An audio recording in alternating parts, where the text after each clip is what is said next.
Hello, thanks for checking out the video. Today I'm going to be talking about The Ultimate Sin versus No Rest for the Wicked. Now I know it's probably not a fair comparison because The Ultimate Sin was Jake's second album with Ozzy, and No Rest for the Wicked was Zakk Wylde's first album with Ozzy. But they were right next to each other, so today I'm going to be going over which one I like better and why, song versus song. So I'm going to try not to be too biased on this because it was The Ultimate Sin back in 1986 what got me into Ozzy, and that's what made me love Ozzy and get more into metal and stuff, along with the other videos and bands that I was seeing at the time. But let's get right into it. So what I'm going to be doing is I'm going to be comparing song to song. They each have 9 songs, so I'm just going to go across the list. I'm not going to take the best song versus the best song. I'm just going to go through song number 1 and song number 2 and judge it that way. It's an interesting thing to do because, of course, number 1 is The Ultimate Sin. Yes, I have a list. I can't remember all these. The Ultimate Sin is an awesome song, but Miracle Man, that's the ultimate riff. That song is just definitely has a meaning to it. So does The Ultimate Sin, but something about it. I mean, for Zakk Wylde to be introduced like that with that riff and that song, it's one of the best riffs and songs that he's ever done, I actually think. Now, The Ultimate Sin was a really cool, good album, and it was one of those albums that was just, it was new to me at the time. Song number 2, Secret Loser versus Devil's Daughter. Now, I like Devil's Daughter. It's a really cool song, but Secret Loser just has that other cool riff, and it's just a better song. Song number 3, Never Know Why versus Crazy Babies. I'm going to have to give it to Crazy Babies because I love that riff and I like how the song goes. Never Know Why is an awesome one. It's got a powerful anthem, you'll never know why we rock, and it's just such a wicked, has well-written lyrics to it and everything. I really like it, but Crazy Babies, just one of those other awesome, cool, neat songs, especially just the way he sings it, every single part within the song just makes the song special, especially the chorus and the pre-chorus and the verse, just everything within the song. And then, of course, even at midsection. Thank God for the Bomb versus Breaking All the Rules. I'm going to have to go with Thank God for the Bomb. Thank God for the Bomb is just another one of those songs that's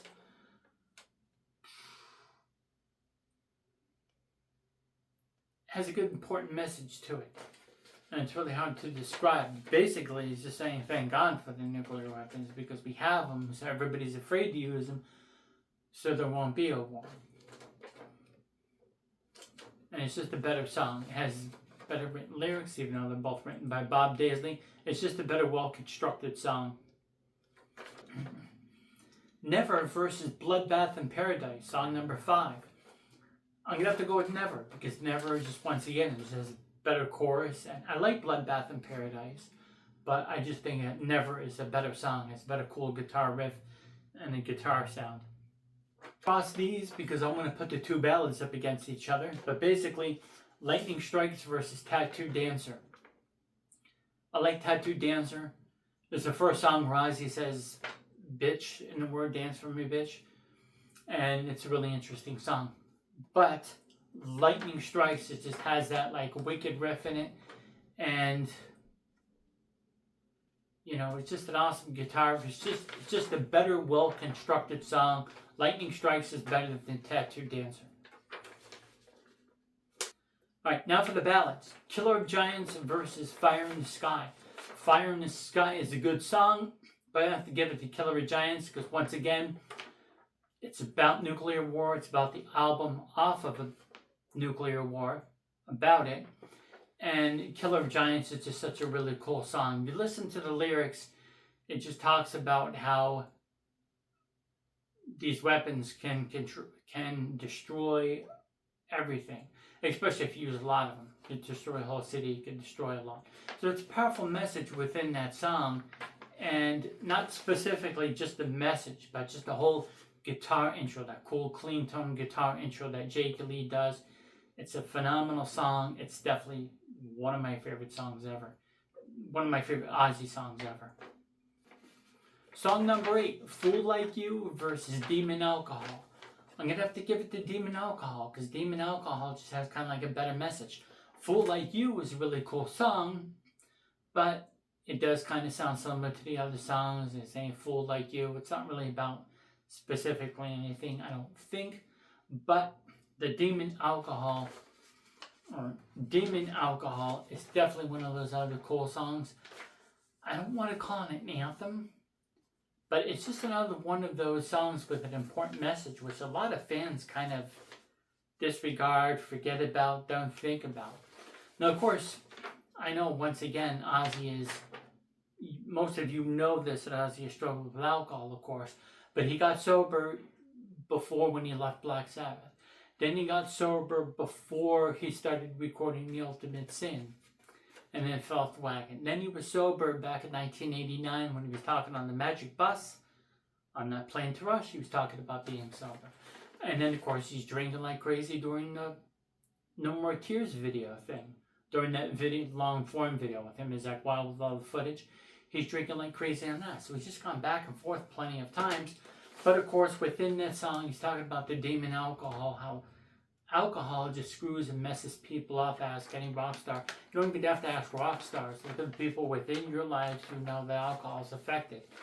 And I always thought alcohol was stupid and overrated. So that's why, and I know a lot of alcoholics within my family and circle of friends.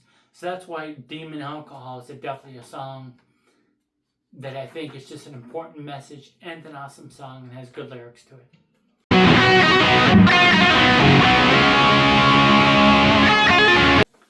Song number 9, the final one, is Shut in the Dark, co-written by Phil Soussan. Shut in the Dark versus Hero. I know Hero is another ballad, but it's just kind of a lame one. That's kind of probably my least favorite Ozzy song off of No Rest for the Wicked Hero. I just don't really love that song. Shot in the Dark is an awesome one. Shot in the Dark is an awesome video. Julie is in it, and it's awesome. And The Ultimate Sin, once again, is the album that I got into when I first started really getting into heavy metal.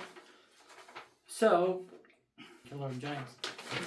Okay, that's it. So that's 6 for The Ultimate Sin versus 3 for No Rest for the Wicked. I think 6 songs are better than most of the songs off No Rest for the Wicked, with the exception of like 3 of them if you go across the board. Now, once again, all the songs that I didn't list off of for winning off of No Rest for the Wicked, I do like. I like Tattoo Dancer. I like Devil's Daughter. And all the songs that I didn't list off Ultimate Sin, that No Rest for the Wicked one, I also really like those songs. I love The Ultimate Sin, and of course I love Fool Like You. I like a lot of those songs. I like both albums. It was a really strange time because it was one of those things where I was an Ozzy fan. I wasn't an Ozzy fan right when Ultimate Sin came out, but that's where I became an Ozzy fan. And of course, once No Rest for the Wicked came out, I was already an Ozzy fan and anticipating the new one, and of course featuring the new guitarist Zakk Wylde. And I was really excited for it. And it's a really good album. Both of them are awesome albums. I love them. Here's the little list. I'll take a screenshot of it and throw it up there so you can see the little list I did. Thanks for watching the video. Let me know in the comments below. What do you like better about The Ultimate Sin? The production, the sound? Or do you like better about No Rest for the Wicked? The song arrangements, the sound, the guitar sound? Jakey Lee and Zakk Wylde were both awesome guitarists, so that's what makes them different. They're produced by different people. Randy Castillo is on there, Ozzy singing, and Bob Daisley is doing the songwriting for both of these. So those are the similarities between them, with Ozzy, Bob Daisley, and Randy Castillo. And the guitarists and producers were the differences between the albums. Let me know what you think in the comments below. Thanks for watching the video.